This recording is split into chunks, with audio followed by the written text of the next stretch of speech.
ప్రజలు ఉంటుందయ్యా.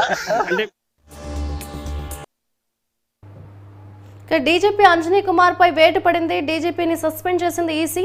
ఇదే అంశానికి సంబంధించిన మరింత సమాచారాన్ని మా ప్రతినిధి ప్రసన్న అందిస్తారు. ప్రసన్న, మొదటి తెలంగాణ ఎన్నికలు మొదలైనప్పటి నుంచి కూడా ఈసీ కొంత సీరియస్గా ప్రధానంగా దృష్టి పెట్టింది. తెలంగాణ ఎన్నికలనే కాదు, ఏ ఎన్నికలైనా కూడా ఈసీ రోలు చాలా కీలకంగా ఉంటుందని చెప్పుకోవచ్చు. ఎందుకంటే ఎన్నికల నిబంధనలకు విరుద్ధంగా పనిచేసిన ఏ అధికారినైనా సస్పెండ్ చేసి అవకాశం కానీ అధికారం కానీ ఈసీకి ఉంది. అందుకే ఎలక్షన్ కమిషన్ కోడ్ ఉన్నప్పుడు కానీ లేకపోతే ఎలాంటి ఎన్నికలు జరిగినా కోడ్ అమల్లో ఉన్నప్పుడు కానీ చాలా జాగ్రత్తగా ఆచితూచి వ్యవహరించాల్సిన పరిస్థితి ప్రస్తుతం కనిపిస్తుంది. అందులో భాగంగానే ఇవాళ డీజీపీ అంజన్ కుమార్, తెలంగాణ డీజీపీ అయిన రేవంత్ రెడ్డిని ఉదయాన్నే కలిశారు. ఇంచుమించు 12-12:30 ప్రాంతంలో కలిసి ఆయన విష్ చేయటం, ఆయనకు ఒక బొకే ఇవ్వడం జరిగింది. ఇదంతా కూడా ఈసీ కొంత సీరియస్గా తీసుకున్నట్టు తెలుస్తుంది. ఎందుకంటే ఈసీ పూర్తి స్థాయిలో రిజల్ట్స్ డిక్లేర్ చేయలేదు. ఒకవేళ ఆయన మ్యాజిక్ మార్క్ దాటి వెళ్ళారన్నా అప్పటికి ఇంకా లీడ్ కేవలం 10 స్థానాల్లో మాత్రమే కాంగ్రెస్ పార్టీ ఉంది. అలాంటి టైంలో డీజీపీ కానీ ఇతర పోలీస్ అధికారులు కానీ వెళ్ళటం, రేవంత్ రెడ్డిని విష్ చేయటం, రేవంత్ రెడ్డికి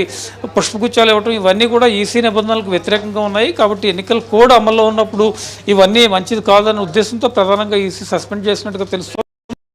అయితే ఈసీ ఓవరాల్గా ఎలక్షన్స్ ప్రక్రియ ముగిసిన తర్వాత, అంటే కౌంటింగ్ ప్రక్రియ ముగిసిన తర్వాత ఎవరికి సీట్లు ఏంటి అనేది అధికారికంగా ప్రకటించడం, తర్వాత గవర్నర్కి రాజీనామా ఇవ్వటం, ఇవన్నీ ప్రాసెస్ జరిగిన తర్వాత ఎలక్షన్ కోడ్ అమల్లో ఉంటుందా లేదా అనే దాన్ని దృష్టిలో పెట్టుకుని కొన్ని నిర్ణయాలు తీసుకున్న పరిస్థితులు. కానీ ఇప్పుడు డీజీపీ చేసిన పనికి సంబంధించి ఈసీ సీరియస్గా తీసుకోవడం, ఆయన్ని సస్పెండ్ చేయడం జరిగింది. మరి అదనపు బాధ్యతలు వేరే వాళ్ళకి అప్పగించే అవకాశం కూడా మనకి కనిపిస్తుంది. ఓవరాల్గా ఇది ఒక కీలక పరిణామంగా కూడా మనం చూడొచ్చు. జనరల్గా ఒక రాజకీయ పార్టీ అధికారంలో వచ్చినప్పుడు పోలీస్ డిపార్ట్మెంట్ కానీ ఇతర అధికారులు కానీ వెళ్ళటం, విష్ చేయడం జరుగుతుంటుంది. కానీ ఇప్పుడు అందుకు భిన్నంగా ఉదయాన్నే వెళ్ళటం, కాంగ్రెస్ అధికారంలోకి వస్తుందని తెలిసి రేవంత్ రెడ్డి విష్ చేయటం, వీటన్నిటి మీద కూడా ఈసీ ప్రధానంగా దృష్టి పెట్టిన పరిస్థితి అయితే మనకి కనిపిస్తుందని చెప్పుకోవచ్చు. మరోవైపు తాజా పరిణామాలు ప్రస్తుతం మనం చూసినట్టయితే 9 గంటలకి సిఎల్పి సమావేశం కూడా జరిగే అవకాశం కనిపిస్తోంది ఈరోజు రాత్రికి. ఎందుకంటే యాక్చువల్గా రేపు సిఎల్పి సమావేశం నిర్వహిద్దామని అనుకున్నారు. కానీ మ్యాజిక్ మార్క్ దాటి కేవలం ఒక 63-64 స్థానాలు వచ్చాయి. అంటే 60కి ఒక 4 స్థానాలు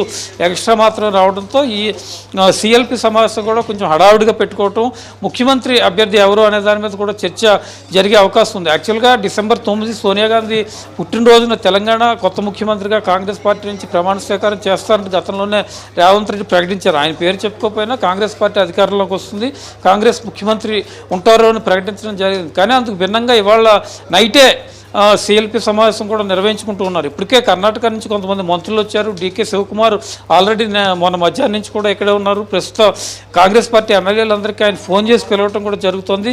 సిఎల్పి సమావేశం గతంలో కాంగ్రెస్ పార్టీ అధికారంలో ఉన్నప్పుడు ఎప్పుడు జరిగినా చాలా హాట్గా జరుగుతూ ఉంటుంది. ఎందుకంటే కాంగ్రెస్ పార్టీ అంటేనే ముఖ్యమంత్రులు ఎవరుంటారు, ముఖ్యమంత్రులు మారుస్తారా, ముఖ్యమంత్రి ఈయన్ని తీసి వేరే వాళ్ళు పెడతారా, వీటన్నిటికీ రచ్చ జరిగే టైంలో జనరల్గా సిఎల్పి సమావేశాలు జరుగుతుంటాయి. ప్రధానంగా కాంగ్రెస్ పార్టీ జరిగే ఎల్పి సమావేశం మరింత ఎక్కువ హీట్ పుట్టించే అవకాశం ఉంటుంది. కాబట్టి ఇవాళ కాంగ్రెస్ పార్టీ అధికారంలోకి వచ్చింది, 64 సీట్లతో మ్యాజిక్ మార్క్ దాటి ఒక 4 సీట్లు ఎక్స్ట్రాగా వచ్చింది. కాబట్టి ఈ రోజు జరిగే సిఎల్పి సమావేశం కూడా హాట్గా జరుగుతుంది. ఎందుకంటే ఇప్పటికే కాంగ్రెస్ సీనియర్ నాయకుడు మధుర నుంచి గెలిచిన ఎమ్మెల్యే బట్టి విక్రమార్క ముఖ్యమంత్రి పదవి ఇస్తే బాధ్యతగా స్వీకరిస్తానని కొంతమందితో మాట్లాడటం, ఈ విషయాలన్నీ దృష్టిలో పెట్టుకుని ఒకవైపు బట్టి విక్రమార్క ఉన్నారు, అదేవిధంగా ఉత్తమ్ కుమార్ రెడ్డి కూడా రేసులో ఉన్నారని వార్తలు వినిపిస్తున్నాయి. మరి దళిత సామాజిక వర్గానికి ముఖ్యమంత్రి పదవి ఇస్తారా, రెడ్డి సామాజిక వర్గానికి ముఖ్యమంత్రి పదవి ఇస్తారా, కేసీఆర్ దళితులకు ముఖ్యమంత్రి పదవి ఇచ్చారు, మోసం చేశారు, కాంగ్రెస్ పార్టీ పదే చెప్తూ ఉంది. ఇప్పుడు దళితులకు కనుక కాంగ్రెస్ పార్టీ అవకాశం ఇస్తే,